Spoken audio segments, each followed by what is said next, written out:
like to have a beautiful rose shrub with nice foliage, large blooms, this video is for you. No matter what type of roses you have, either tea roses, climbing roses, shrub roses, old roses, they all need feeding schedule.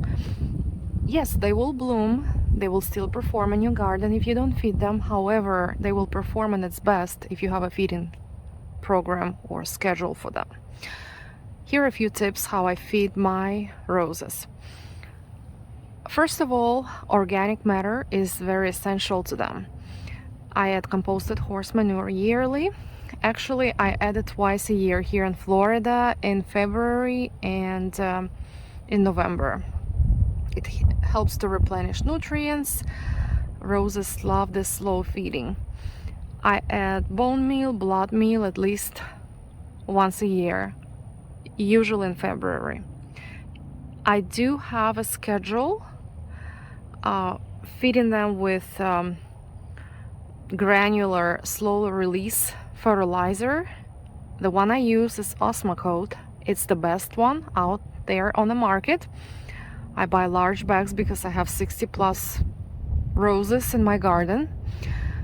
I add about a cup of it every 3 to 4 months. I stop feeding in November.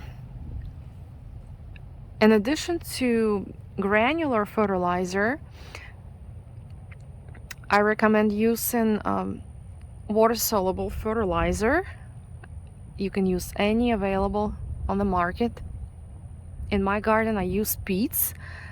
I have been using it for a few years. I love it, and roses definitely love that fertilizer as well. It's a 20-20-20 fertilizer. I dilute it to half strength, which makes it as 10-10-10. And I suggest watering your roses at least once a month with water-soluble fertilizer.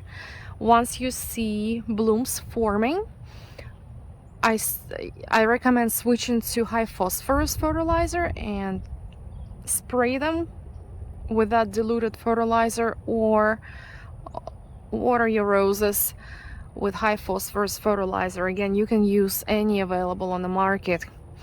It helps to have larger blooms, and the blooms last much longer.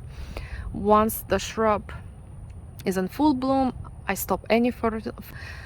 After blooming, I deadhead the roses, and again start with feeding them once a month with water soluble.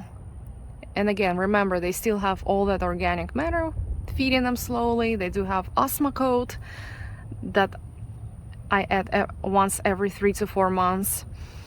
So here how you accomplish beautiful shrubs, and this is all when it comes to feeding program. I also spray my shrubs and other type of roses to prevent any type of black spot, any other funguses or insect infestation, and I'll make a separate video about it.